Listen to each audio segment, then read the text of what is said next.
だったよ。ゆうちゃん、はい、ここ置いて。はい、井戸端会議。あ、二つ取った。ゆうちゃんもっと入り。はい、こういう時に限っていやいや言うんだよね。ゆうちゃん、ほら、ギター。あ、そうなの？なんかさ、これが気になる。山田さんでさ、うん。こうやってやらんかった？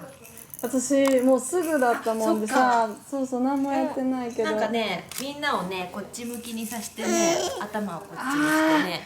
あ、はいはい。ワンにな。ああ、ゆうり仰向け嫌なんだよね。ダメか。そうこうやってねダメかも。できんか。こうやって上から撮るとすごい可愛いね。山田さんで？まあ2ヶ月へえ。育児相談会みたいなやつね。本当そんなんなかったな。ワンに。リンゴできる？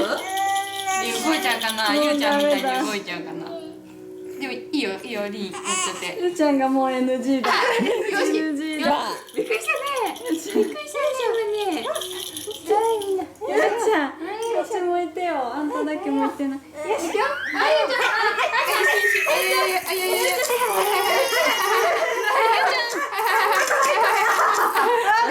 一瞬。もうおらん。もうおらん。でもゆうちゃんが、リンこれはい、リンこれはい、はい。はい、しよう。足が。